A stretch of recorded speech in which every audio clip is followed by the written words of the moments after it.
Hello everyone! Okay, third time's the charm, right? So this is actually my third attempt at this video. I won't bore you with the details, but here we go.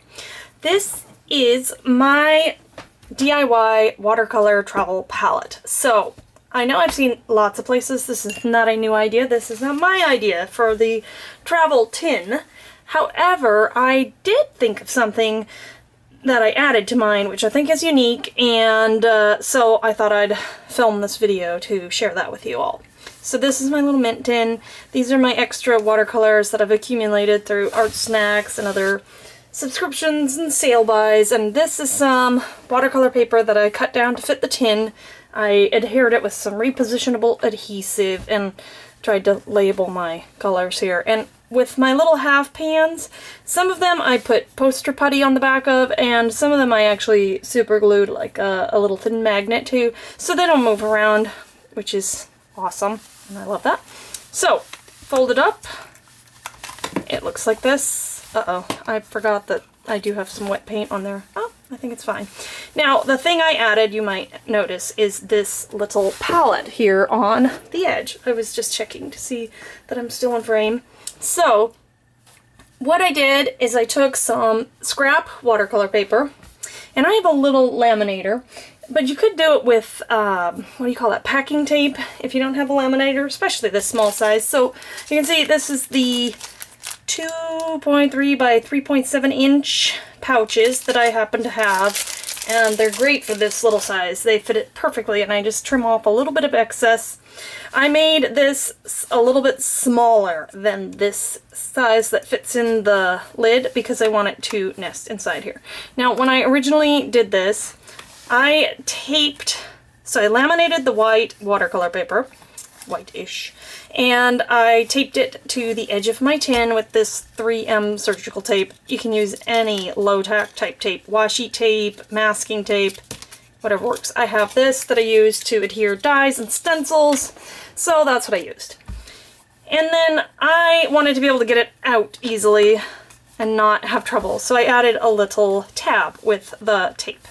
And I noticed when I was practicing using it to see its functionality that the little tab almost worked as a little leg, and I liked that because if it's not, it drips down. So you can see here, you know, when it's wet, it's going to drip down, right? In order to give it a better and more stable leg, I just took another scrap of watercolor paper and wrapped it inside of that tape so that it actually has a more stable leg. And this is 140-pound watercolor paper, so it's got some substance to it, but you could use cardboard, packaging, even, you know, cardstock, whatever. And it's just a tiny little, I don't even know what size that is. Let's see. Let's just look. That ruler's huge. So it's about a 1/2 inch wide by, let me get my ruler in here. Oh, look, it's about an inch. About an inch. And anyway, now I have a passion for excellence, and so you can see that I did this quickly the first time. And after using it, I realized, wow, I've got some wasted space here. I'd really like to have all of this space. So I went ahead, so easy to do, and I just made a second one. And the second time around, and I'll just pull that off, you know, the tape comes right off. In fact, well, I won't do it yet, but I'll pull it off and I'll tape this one in there instead. And I just was a lot more careful this time and slower, and I went right up to the edge of this paper so that I can use all of this white surface. And I also thought, you know, maybe I'd like 3 wells. And so I divided it in thirds. So there's a slightly larger well here, and then these two are a little bit smaller. And when it's on here, well, it'll be, I might have to trim this little leg down. It looks like I cut it uneven, but yeah, that's how it works.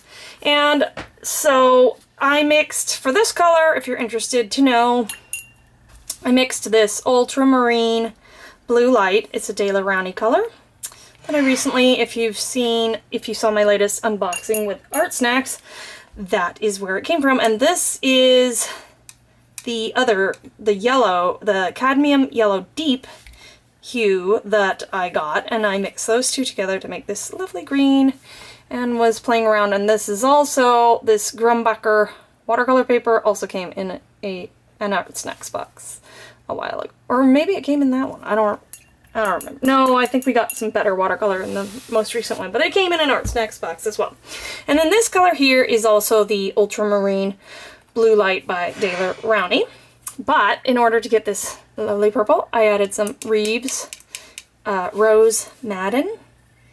And ooh, look at the lovely color. And that was just two out of the three videos that I tried to film to show this idea. That was to show you how easy it is to mix colors with this little, oops, that wasn't what I was going for there.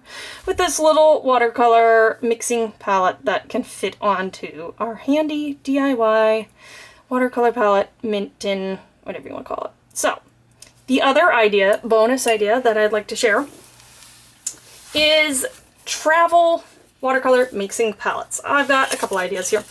Now, this is one of those little mini clipboards, and this here is just hard craft plastic. In fact, I didn't even ever take the protective backing off of it.